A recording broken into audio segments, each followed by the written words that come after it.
সমাধিদণ্ড পাওয়ার পর যখন এক প্রেত তার আসল রূপ পায় এবং সে যখন সকল গ্রামবাসীকে মারতে থাকে এবং দৈবিক শক্তি কীভাবে তা রক্ষা করতে পারে সে সকল জানতে অবশ্যই এই ভিডিওটি দেখুন, যেটা আপনাকে আশ্চর্য করে দেবে। এক ভৌতিক কাহিনী গল্প। গল্পের শুরুটা ওডলা নামক এক রেল স্টেশন দিয়ে, যেখানে একটা স্কুল ছাত্রী রেল লাইনের পাত বরাবর এগিয়ে আসছে এবং তার হাতে একটা মেয়ের কাটা মুন্ড। তা দেখে রেল লাইনে থাকা সাধারণ মানুষ অবাক। এরপর মেয়েটি সোজা পুলিশ স্টেশনে গিয়ে হাজির হয়। পুলিশ স্টেশনে থাকা সাধারণ মানুষ, পুলিশ কনস্টেবল সকলেই তো হতভম্ব, যেন তারা কি একটা দেখছে। মেয়েটি কাটা মাথাটি সোজা গিয়ে এসআই পুলিশ অফিসারের টেবিলের উপর রাখে। অফিসার তখন চমকে যায়, দেখে যেন মেয়েটা একটা দৈত্য রূপ ধারণ করেছে। হ্যাঁ, ঠিকই ধরেছে, মেয়েটির মধ্যে এক প্রেত ঢুকে আছে, যার জন্য মেয়েটি এমন কাজ করেছে। তখন পাশে থাকা এক লেডিস কনস্টেবল বলে ওঠে, 6 মাস আগে এরকমভাবে একটা ঘটনা ঘটেছিল, পাওয়া গিয়েছিল তিরুপতির লাশ। এটা আবার কার এবং মেয়েটা কেনই এমন করলো? এই কথা জানতে হলে আমাদের 6 মাস আগের ঘটনা জানতে হবে। 6 মাস আগে দেখতে পায় একটা বডি মর্গে আনা হয়েছে। সেই বডি আবার মাথা শরীর দুটি আলাদা, অর্থাৎ মাথাটি শরীর থেকে কাটা হয়েছে। তখন মর্গে আসা ডাক্তার পোস্টমর্টম করতে এলে তার সহকর্মীকে জিজ্ঞাসা করে, এটা কার বডি আর এমন কাজ কেই বা করলো? তার উত্তরে কর্মচারী বলে, তিরুপতি নামে এক ক্রিমিনালের বডি, আর তার এমন অবস্থা করেছে তার স্ত্রী। ডাক্তার বলে, কেন এমন করেছে? কর্মচারী বলে, তিরুপতি গ্রামের নতুন বিবাহিত মহিলাদের ধর্ষণ করে মেরে দিত। যখন তার স্ত্রী জানতে পারে তখন সে কোদাল দিয়ে তার শরীর থেকে মাথাটি আলাদা করে দেয় এবং গ্রামকে সে রক্ষা করেছে। ডাক্তার বলে, এমন মানুষের সাথে এইটাই হওয়া উচিত। এরপর ডাক্তার তিরুপতির কাটা মাথা ও শরীর সেলাই করে জয়েন করে দেয় এবং তার মরদেহটি তিরুপতির ভাইয়ের হাতে তুলে দেয়। এখন তিরুপতির ভাই যখন তার মরদেহ নিয়ে গ্রামে ফিরে, তখন দেখে তার বাড়ির আশেপাশে কেউ নেই, যেন গ্রাম শুনশান, কোনো মানুষ তিরুপতির শরীরকে কেউ কান দিতে আসে না। তখন গ্রামে একজন সাইকেল নিয়ে গিয়ে গ্রামের সরপঞ্চকে খবর দেয় যে তিরুপতির মরদেহ আনা হয়েছে। এদিকে তিরুপতির ভাই তার আত্মীয়দের ফোন করতে থাকে, কিন্তু কেউ তার শেষকৃত্য করতে আসে না। অন্যদিকে গ্রামের সরপঞ্চ এক পুরোহিতকে নিয়ে এসে আলোচনা করে যে যেন কোনোদিন তিরুপতির আত্মা মুক্তি না পায় এবং তার পুনর্জন্ম না হয়, তার অতৃপ্ত আত্মা যেন ঘুরে বেড়ায় আর কেঁদে বেড়ায়। কারণ তিরুপতি গ্রামে অনেক মেয়েদের ধর্ষণ করে মেরেছিল, তাই গ্রামের সকলে তার উপর রেগেছিল এবং ঘৃণায় কী করছে ঠিক না ভুল তারা বুঝতে পারছিল না। তারা শুধু এটাই চাইছিল যে তিরুপতি শাস্তি হয়।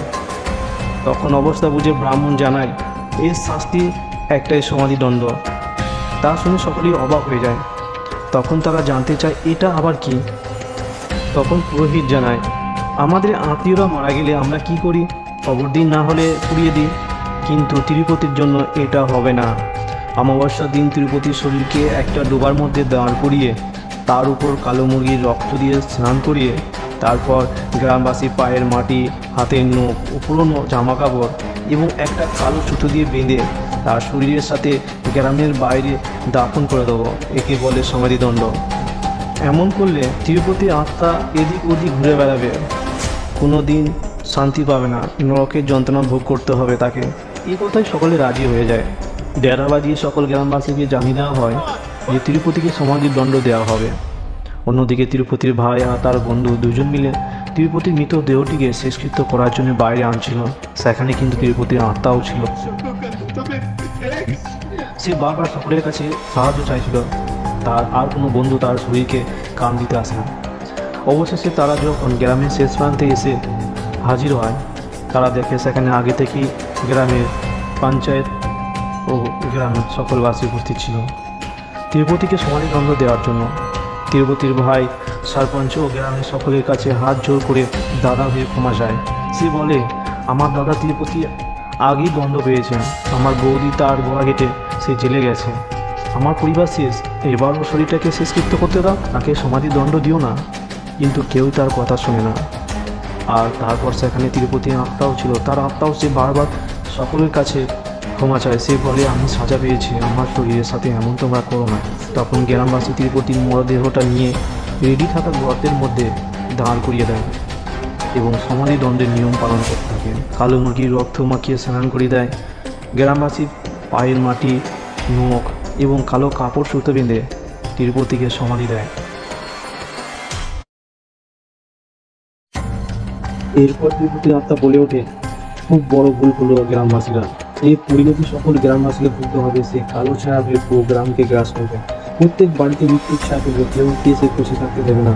এই বলে তার আত্মা ভাসতে থাকে এবং এই আভাস আমরা প্রথমে দেখতে পাই। অন্যদিকে তখন হিমালয়ে বসে থাকা এক সাধু আর শিষ্যকে বলে অডিলা গ্রামে এক ভয়ানক আত্মার জন্ম হতে চলেছে।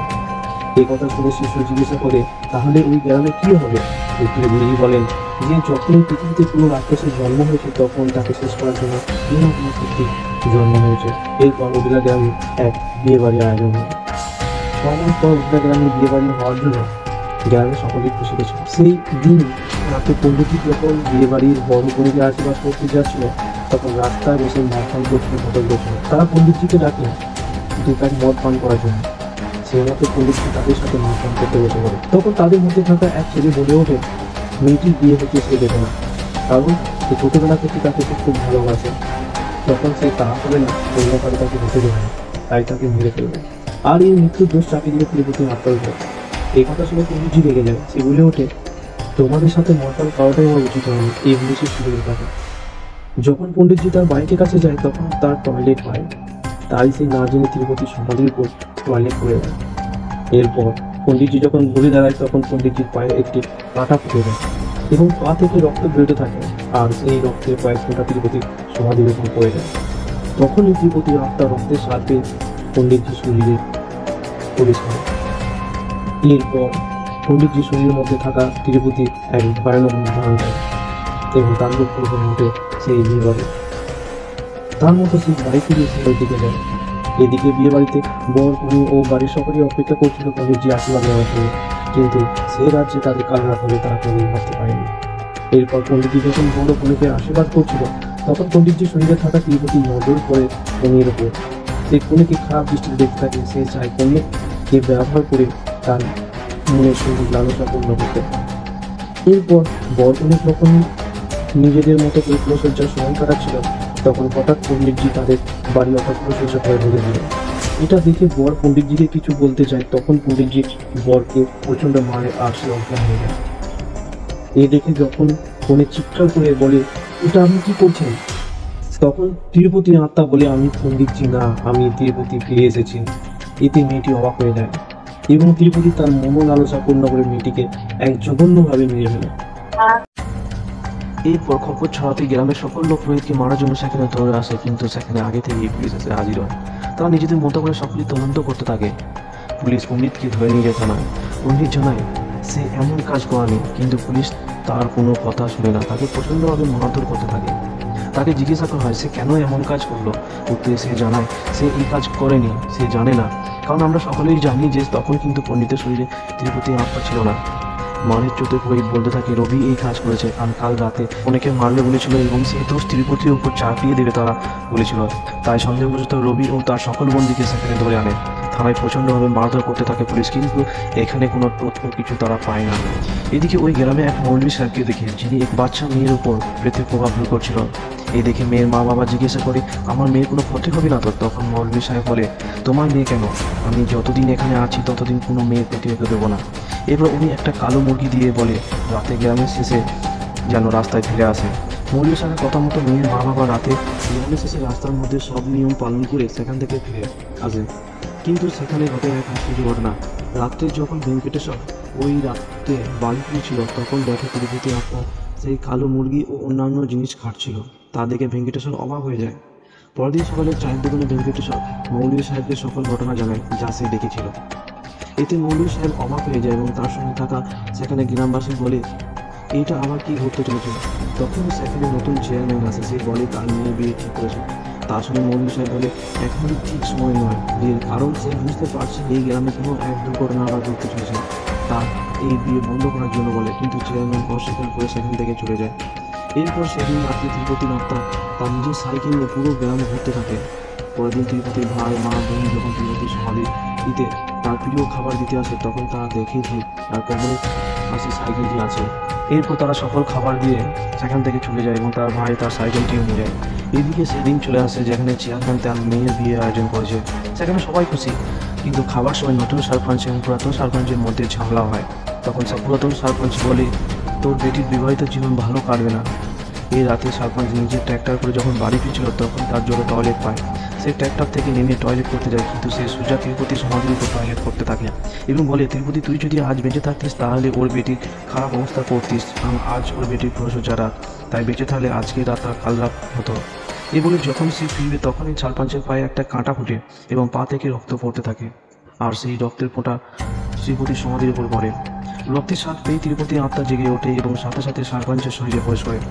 এরপর সারপাঞ্চ ড্রাইভারকে লাথি মেরে ট্র্যাক্টর নিয়ে সোজা বরের কোণে বাড়ির দিকে যায়, কিন্তু সেখানে বরকনে থাকে না। তখন তিরুপতি তার প্রেত শক্তির বলে জানতে পারে বরকনে তারা মাঠে মাচা করে এক পুরো সোজা ঘর সাজিয়েছে। তাদের বাসর ঘর তারা নিজেদের মতো করে কাটাচ্ছিল, কিন্তু এই রাজ্যে তাদের কাল রাত হবে তারা সেটা বুঝতে পারেনি। তারা নিজেদের খুশি মতো করে সময় কাটাচ্ছিল। তখন তিরুপতি তাদের সাজানো মাচার উপর পুরো সোজা ঘর ভেঙে দেয়। এতে বর প্রায় নিচে পড়ে যায়। উঠে বর যখন সরপঞ্চকে জিজ্ঞাসা করে কে তুই, তখন সরপঞ্চ বলে আমি তিরুপতি। তার সাথে সাথে পুরো ক্ষেত জ্বলে যায়। মেয়েটি অনেক রিকোয়েস্ট করে কিন্তু মেয়েটিকে মেরে ফেলে। পরের দিন সকালে গ্রামবাসী এসে দেখতে পায় মেয়েটির ভয়ানকভাবে মৃত্যু হয়েছে এবং তার মৃত্যু দেহটি পড়ে আছে। পুলিশ ময়নাতদন্তের জন্য নিয়ে যায়। এদিকে সকল গ্রামবাসী পণ্ডিত ও সরপঞ্চকে গাছে বেঁধে মারতে থাকে। সেখানে পুলিশ কিছু বলতে গেলে দুই মেয়ের বাবা বলে যে এতদিন কি করতে পেরেছ, তোমরা কিছু করতে হবে, তাই অফিসার চুপ হয়ে যায়। পণ্ডিত ও সরপঞ্চ নিজেদের কর্মের জন্য নিজেদের মৃত্যু চায়। তখন সেখানে মৌলভী সাহেব আসে আর বলে তোমাদের জীবন দিতে হবে না, এর জন্য তোমরা দায়ী নয়। তখন সকলে গ্রামবাসী বলছেন মৌলভী সাহেব বলে। তখন মৌলভী সাহেব ভেঙ্কটেশ্বরকে ভিডিও দেখাতে বলে আর বলে এটি করছে তিরুপতির আত্মা, তোমরা তিরুপতিকে সমাধি দিয়ে নিজেদের বিপদ ডেকে এনেছো। তখন সেই স্থানে দুটি পুলিশ গাড়ি আসে এবং এসআই অফিসার এসে বলে পণ্ডিত ও সারপঞ্চকে গাড়িতে তুলতে। এদিকে সকল গ্রামবাসী মৌলভী সাহেব যেটি বলেছে ঠিক বলেছে বলে সবাই জানে। তখন এসআই অফিসার বলে এখন আমরা 2025 সালে বাস করছি, এখনও ভূত প্রেতের কথা বিশ্বাস করছো? এই মৌলভী সাহেব ওদের বাঁচাবার জন্য মিথ্যা কথা বলছে। তখন মৌলভী সাহেব বলে হ্যাঁ, এই গ্রামে তিরুপতির আত্মা আছে। পুলিশ অফিসার ভূত আমার জুতো বলে কিছু ভূত বলে কিছু হয় না। অফিসার আরও বলে আমি প্রমাণ করে দেব এই মৌলভী মিথ্যা বলছে, আমি তিরুপতি সমাধির পাশে আজ প্রার্থনা দিকে থাকবো, দেখবো আর কোনটা সত্য সকলকে দেখিয়ে দেবো। এরপর অফিসার তিরুপতির সমাধির উপর পা তুলে বসে থাকেন আর সকল পুলিশকে বাড়ি যেতে বলে। অন্য দুই কনস্টেবলকে দেখে বলে তোমরা কাল সকালে আমার জন্য চা আনবে। এরপর সেখান থেকে সকল পুলিশ চলে যায়, কেবলমাত্র এসআই অফিসার ছাড়া। পরদিন সকালে কনস্টেবল যখন অফিসারের জন্য চা আনে তখন তারা দেখে অফিসার চেয়ারের উপর বসে আছে। লেডিস কনস্টেবল যখন স্যার বলে লড়ায় তখন অফিসারের শরীর ঢেলে পড়ে তিনি মারা গেছে। দেখা যায় যে অফিসারের একটি চোখ নেই, পিঠ বরাবর মাংস চেঁচে গেছে। দেখে সকল গ্রামবাসী অবাক হয়ে যায়, অর্থাৎ এটা প্রমাণ হয় যে তিরুপতি আত্মা আছে। এর জন্য সকল গ্রামবাসী নিজেদের কর্মের কথা মনে করে কষ্ট পেতে থাকে। তারা ভাবে কে বাঁচাবে তাদের, তাই তারা জেলে রাধার সঙ্গে দেখা করতে যায়। রাধা যখন সকল গ্রামবাসীকে জিজ্ঞাসা করে গ্রামের সকলে কেমন আছে, তার উত্তরে সকল ঘটনা জানায় গ্রামবাসী তাকে।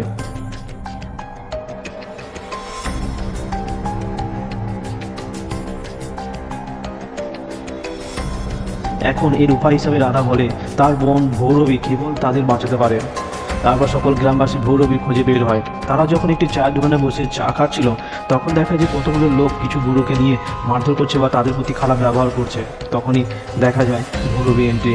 ভৈরবী সকল লোককে মারতে থাকে এবং তাদের বলে যে এই গরু অর্থাৎ গাইকে ছেড়ে দিতে, কিন্তু তারা শোনে না। তার পরিণতিস্বরূপ ভৈরবী তাদের প্রচণ্ড মারতে থাকে। কিছু পালিয়ে যায়, আবার কিছু সেখানে মার খেয়ে পড়ে থাকে। এরপর ভৈরবী যখন চলে যাচ্ছিল তখন গ্রামের লোক তার কাছে যায় এবং হাত জোর করে গ্রামের সকল তথ্য জানায় যে ঘটনাগুলি ঘটেছে। ভৈরবী কিন্তু আসতে রাজি হয় না, কিন্তু অনেক বোঝানোর পর ভৈরবী সেখানে আসে। ভৈরবী যখন সে গ্রামে আসে এসে প্রথম তার নিজের পুরনো বাড়ি সেখানে যায় এবং তার পাপা মা তার ঠাকুমার ছবির কাছে হাত জোর করে সে আশীর্বাদ চায় যে সে যেন এই তিরুপতির আত্মা থেকে গোটা গ্রামকে রক্ষা করতে পারে। তখনই তার ঠাকুমার আবির্ভাব হয় এক সাপরূপ নিয়ে। দুই নাগা সন্ন্যাসীকে নিয়ে সুজা তিরুপতি সমাধির কাছে যায় এবং তিরুপতি সমাধির কাছে গিয়ে নানান মন্ত্র দিয়ে তিরুপতি আত্মাকে বাঁধে এবং তাকে দুর্বল করে দেয়। এরপর রাধা জানায় যে ভৈরবী জানায় যে শুক্রপক্ষে অমাবস্যার পর পূর্ণিমাতেই তিরুপতির আত্মা নষ্ট হয়ে যাবে। ততদিন এই তিরুপতির সমাধি যেন কোনো মানুষের ছায়া না পড়ে বা কেউ যেন স্পর্শ না করে। এই যদি এমন কেউ করে তাহলে কেউ কিন্তু রক্ষা করতে পারবে না এই গ্রামকে। ততদিন গ্রামের প্রত্যেক বাড়ি থেকে একজন করে যেন এই সমাধির পাশে থাকে এবং সমাধির দেখভাল করে। এরপর সেখানে কিছু সাংবাদিক সেখানে ধরুন দিয়ে কিছু ভিডিও ফুটেজ তুলতে যায় এবং সেই দ্রোণটি সোজা গিয়ে তিরুপতি সমাধির উপর পড়ে। সাংবাদিক যখন দ্রোণটি আনতে যায় তখন এক গ্রামবাসী বলে, এখানে কী করছো? তখন সাংবাদিক জানায় যে তার দ্রোণটি পড়ে গেছে সমাধির উপর। তখন গ্রামবাসী জানায়, এখান থেকে চলে যাও, নাহলে তোমাদের জীবন হারাতে হবে, তোমরা মারা পড়বে। এরপর রাত হয়ে গেলে ওই রিপোর্টার সেখানে আসে এবং যখন সে দ্রোণ আনতে যায় তখন তার গায়ে তারের বেড়া লেগে যায় এবং রক্ত বেরিয়ে আসে। এরপর সেই রক্তের ফোঁটা যখন তিরুপতির সমাধির ওপর পড়ে তাকে তিরুপতি জেগে ওঠে এবং রিপোর্টারের শরীর প্রবেশ করে। তখন তিরুপতি ভৈরবীর সন্ধানে যায়, দেখে যে ভৈরবী স্নান করছে। তা দেখে তিরুপতির কামনা ও লালসা জেগে ওঠে। থাকতে না পেরে যখন সে ঘরের মধ্যে ঢুকতে যায় তখন ভৈরবীর পাপা মা রূপে সাপ সেখানে চলে আসে এবং তিরুপতিকে সমাধি পর্যন্ত টেনে নিয়ে আসে। সমাধির কাছে সে তিরুপতি দেখে যে তার সঙ্গে ভৈরবী এসেছে। দুজনের মধ্যে এবং নানা তর্ক বিতর্ক হতে থাকে এবং তিরুপতি বলে যে গোটা গ্রামকে সে নাশ করে দেবে। ভৈরবী বলে সে থাকতে এটা কোনোদিন সম্ভব হবে না। তিরুপতি বলে সে নিজে তন্ত্রশক্তি বলে সিদ্ধি লাভ করবে, তারপর সে ফিরে আসবে। এরপর এইভাবে 15 দিন কেটে যায়। 15 দিন পর তিরুপতির স্ত্রী অর্থাৎ রাধা জেল থেকে ফিরে আসে এবং জেল থেকে ফিরে আসার পর তারা সকল গ্রামবাসী মিলে এটা ঠিক করতে বসে, তিরুপতি আত্মা নষ্ট হয়ে যাওয়ার পর এই গ্রামে একটা বড় অনুষ্ঠান আয়োজন করতে হবে। কিন্তু তখনই সেখানে এক অশুভ সংকেত দেখা দেয়। ভৈরবী বুঝতে পারে এটি আর কারো কাজ নয়, তিরুপতির কাজ। তাই সে যখন বাইরে আসে দেখে তিরুপতি এক ঝড়ের রূপ ধারণ করেছে আর সে বলছে সে তন্ত্র শক্তি লাভ করেছে, এখন আর ভৈরবী তাকে বাঁধতে পারবে না। সে তার শক্তি বলে পুরো গ্রামকে বেঁধে দেয়। এখন সে বলে কেউ এই গ্রামের বাইরে যেতে পারবে না, সবাইকে এইখানে মরতে হবে। আর তখনই 3টি লোক গ্রামের বাইরে থেকে ভিতরে আসতে গেলে একজনের গলা কাটা যায় এবং সে সেখানেই মারা যায়। এই লাইন বা গণ্ডির মধ্যে যারা পেরোতে যাবে তারা মারা পড়বে। এরপর একদিন সেই মেয়েকে দেখে যেই মেয়েকে প্রথম পেয়েছিল তার বাপ মা মেয়েকে কোলে করে নিয়ে দৌড়ে আসে ভৈরবীর কাছে আর বলে, মাতা আমার মেয়েকে বাঁচাও, কী করে এই মেয়েকে হসপিটালে নিয়ে যাব? তখন ভৈরবী একটা উপায় বলে, কারণ সে রাধাকে তিরুপতির কাছে পাঠায় স্ত্রী শক্তি বলে তাকে দুর্বল করার জন্য। আর ওঙ্কার ধ্বনি সে চারিদিকে মাইক দিয়ে করতে থাকে, যার ধ্বনি তিরুপতির শক্তিকে দুর্বল করে দেবে। তখন সেই মেয়ের মা বাপ মেয়েটিকে নিয়ে যখনই গণ্ডি পেরোতে যাবে তখনই ঘটে এক অঘটন। তখন কারেন্ট চলে যায় বা পাওয়ার কাট করা হয়। এর সঙ্গে সঙ্গে তিরুপতি সব জানতে পেরে যায়। তখন সে মেয়েটি শরীরে প্রবেশ করে এবং শয়তানের রূপ ধারণ করে। এরপর সে রাধার মাথাটি কেটে দেয়, শরীর থেকে মাথা আলাদা হয়ে যায়। এখানে গল্পের শুরুতেই আমরা প্রথম যে স্কুল ছাত্রীটিকে দেখেছিলাম যে একটি মাথা নিয়ে থানায় গিয়েছিল, সেই ঘটনাই এখানে ঘটে। এরপর ভৈরবী তিরুপতির কাছে একদিন তার সমাধির কাছে আসে এবং হাত জোর করে সে দাঁড়ায়। এটা দেখে তিরুপতি বলে, একজন নাগা সাধু তার কাছে কিসের জন্য এসেছে? কী চাও? কেন এই গ্রামের লোককে মারছো? কি করলে তুমি খুশি হবে? তিরুপতি বলে, আমি সকলের কাছে হাত জোর করে বলেছিলাম যে আমার সাথে এমন করো না, সকলেই আমাকে সমাধির দণ্ড দিয়েছেন, আমি আজ অতৃপ্ত আত্মা হয়ে ঘুরছি। ভৈরবী বলে, আমি গ্রামবাসী হয়ে সবে ক্ষমা চাইছি, বলো কি করলে তুমি খুশি হবে? তখন তিরুপতি বলে, ওরা কি করবে, তোমাকে করতে হবে। তখন সে বলে, যখন থেকে তুমি এই গ্রামে এসেছো তখন থেকে তোমার শরীর যৌবন দেখে আমি পাগল, আমাকে তোমার যৌবনের রস পান করতে হবে, তোমাকে আমাকে বিয়ে করতে হবে, তাহলে আমি গ্রামবাসীকে ছেড়ে দেবো। আর ভৈরবীকে আরও বলে, শিবের মুখ সারতে হবে। ভৈরবী করুণার স্বরে বলে, তাই হবে। তখন তিরুপতি বলে, যাও বউ সেজে এসো। এদিকে সকল গ্রামবাসী নিজেদের ভুল বুঝতে পারে, নিজেরা খুব আফসোস করতে থাকে। তারা আরও বলে যে শিব কোনো শক্তি নেই। তখন ভৈরবী বলে, শিব অবশ্যই আছে, না হলে তোমরা আমার কাছে যাবে কেন? এই বলে সে মৌলভী সাহেবের কাছে ওম নমঃ শিবায় বলে তাকে সে চলে যায়। তখন মৌলভী সাহেব এবং ভেঙ্কটেশ্বর এই ওম নমঃ শিবায় শব্দটা সে বুঝতে পারে না যে কেন ভৈরবী তাদের দিকে তাকিয়ে এটা বলল। তখন তারা এ নিয়ে নানা তথ্য খুঁজতে থাকে এবং অবশেষে তারা বুঝতে পারে যে ওম নমঃ শিবায় নাম মানে তিরুপতি আত্মা মুক্ত। এ নিয়ে ভেঙ্কটেশ্বর সহযোগ করতে হয়। তারা বুঝতে পারে যে তিরুপতি আত্মা মুক্তি হয়নি, তাই তার শরীরকে এই কঙ্কাল পুড়িয়ে তিরুপতি আত্মাকে মুক্তি দেবে। মনে সেজে বা বিবাহিত সেই ঘরে ভেঙ্কটেশ্বরের শরীর হয়ে তিরুপতি আসে এবং ভৈরবীকে যখন সে নিজের শারীরিক কামনার জন্য তার কাছে যাচ্ছিল তখন তিরুপতি বুঝতে পারে যে ভৈরবী কিছু চাল তৈরি করেছে। কারণ একদিকে যেমন শিবের পুজো উৎসব হচ্ছে আর অন্যদিকে তার সমাধিকে নষ্ট করা হচ্ছে, এর মানে নিশ্চয়ই কিছু চক্রান্ত চলছে। এ বলে সে ভৈরবীকে মারতে থাকে। মারতে মারতে ভৈরবীকে গ্রামের পুজোর উৎসবে সবার সামনে নিয়ে আসে ভেঙ্কটেশ্বরের রূপ ধারণ করে সকল গ্রামবাসীকে তার রূপ দেখায়। তা দেখে সকল গ্রামবাসী চমকে যায়। তিরুপতি বলে, আসল কোন শক্তি আছে একে রক্ষা করবে? এ বলে সবার সামনে ভৈরবীকে মারতে থাকে আর বলে, যে না এ কাণ্ড দেখবে তার চোখ সে গিলে দেবে। কিন্তু ভৈরবী ওম নমঃ শিবায় ওম নমঃ শিবায় মন্ত্র বল করতে থাকে। তিরুপতি ভৈরবীকে প্রচণ্ড মারতে থাকে, যা দেখে সকল গ্রামবাসী ভয়ে চিৎকার করতে থাকে। আবার ভৈরবী অনেক মার খাওয়ার পরও ওম নমঃ শিবায় মন্ত্র জপ করে থাকে আর শেষ পর্যন্ত ভৈরবীকে মেরে ফেলে তিরুপতি। তা দেখে সকল গ্রামবাসী কাঁদতে থাকে। সকল গ্রামবাসীদের মধ্যে এক বাচ্চা মেয়ে ভৈরবীর কাছে যায় আর তাকে উঠতে বলে, কিন্তু সে যখন উঠে না তখন সে বাচ্চাটি মন্দিরের নন্দীর মূর্তির ওপর কানে কানে বলে যে ভৈরবীকে বাঁচিয়ে দাও। তখন নন্দী রূপ ধারণ করে এবং ভৈরবীর কাছে যায় এবং তার শক্তি বলে ভৈরবীকে বাঁচিয়ে তোলে। এরপর তিরুপতি বলে, আমি সব শক্তি বলে এই পুরো গ্রামকে নষ্ট করে দেব। এই বলে সে মন্ত্র পাঠ করতে থাকে। তারপর গ্রামবাসীরা তারা উচ্চ শক্তির বসে চলে আসে। এরপর ভৈরবী যখন তার 1000 কোটি শিব মন্ত্র জপ পূর্ণ করতে হয় তখন নানান মন্দির থেকে শিব শক্তি আসে এবং স্বয়ং শিব সেখানে এসে দেখা দেয়।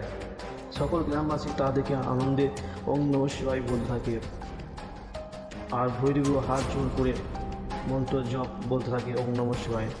তিরুপতিকে নাশ করার জন্য তখন শিব তিরুপতিকে নাশ করার জন্য তার ত্রিশূল দেয়। তখন ভৈরবী মা চণ্ডীর রূপ ধারণ করে এবং পরশুর বধ করার মতো তিরুপতিকে বধ করে এবং এখানেই তিরুপতি নাশ হয়। আর এখানে এইভাবে তিরুপতির নাশ হয় এবং গল্প সকল গ্রামবাসী তিরুপতির প্রভাব থেকে মুক্তি পেয়ে যায় এবং অবশেষে এখানেই গল্পটি শেষ হয়।